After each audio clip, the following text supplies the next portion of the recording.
مساء الخير واهلا بيكم في قناتي. ما تنسوش تعملي لايك وسبسكرايب للقناة وتفعلي زر الجرس عشان يوصلك كل جديد. وصفتنا النهاردة من اشهر الاطباق الحلوة في فرنسا. لما بيكون عندهم فاكهة خلاص بتتبل او قربت تبوظ، يا اما بيعملوها مربى يا اما الوصفة دي واسمها كلافتي.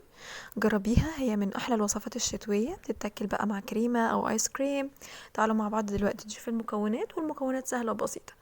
انا زي ما انتوا شايفين كده، دي المكونات الموجوده عندي. معايا هنا 3 بيضات، وكوبايه الا ربع لبن، وكوبايه دقيق، وكوبايه سكر، ومعلقتين زبده، وكيس فانيليا. ومعايا هنا الفاكهه اللي هستخدمها فراوله وكريز. اي فاكهه تقدري انك تستخدميها، موز، تفاح، برقوق، توت، اي حاجه تقدري انك تستخدميها، كمان اناناس وخوخ حلو قوي، وكمان مشمش. دلوقتي انا حطيت الثلاث بيضات بتاعتي، وهحط دلوقتي نص كوبايه السكر، وهقلب لحد ما السكر بتاعي يدوب ولون البيض يفتح. هجيب دلوقتي كوبايه الدقيق وهنخلها على مرتين، اول مره وبعد كده هقلب وبعد كده احط تاني مره. طبعا ما تنسيش الاشتراك في القناه وتفعلي زر الجرس عشان يجيلك اشعار باي فيديو جديد انا بنزله.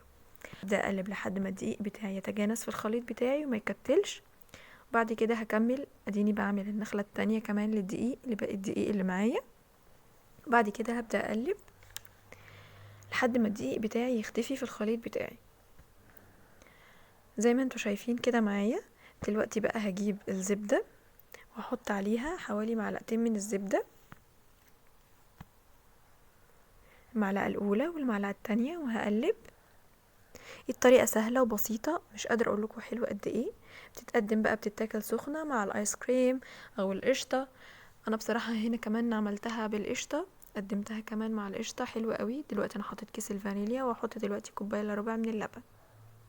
هبدأ اقلب كده كله مع بعضه لحد ما اوصل معايا بالقوام الكريب. انا عايزه القوام يكون نفس القوام بتاع الكريب. مش قادره اقول لكم حلوه قد ايه وسهله وبسيطه.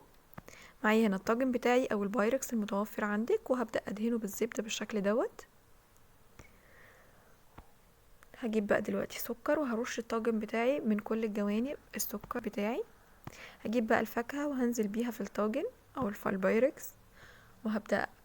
تقدري انك تستخدميها بفاكهة واحدة، مش لازم تكوني بنوعين فاكهة، تقدري تستخدميها بكذا نوع فاكهة. المتوفر عندك تقدري انك تستخدميه طبعا. انا حطيت الفاكهة بتاعتي بالشكل دوت. هبدأ بقى اجيب الخليط بتاعي واحط عليها.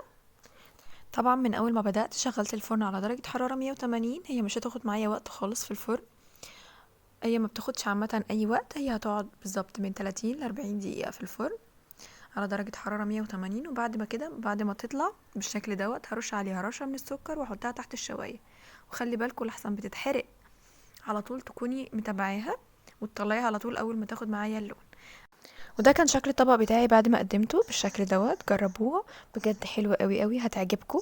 طبعا لو عجبك الفيديو ما تنساش اللايك والشير، وهستنى طبعا رأيكم في الكومنتات لما تجربوها. واشوفكم في فيديو جديد ان شاء الله من فيديوهاتي. كان معكم صفا من قناة صفا كيتشن، واشوفكم على خير. السلام عليكم.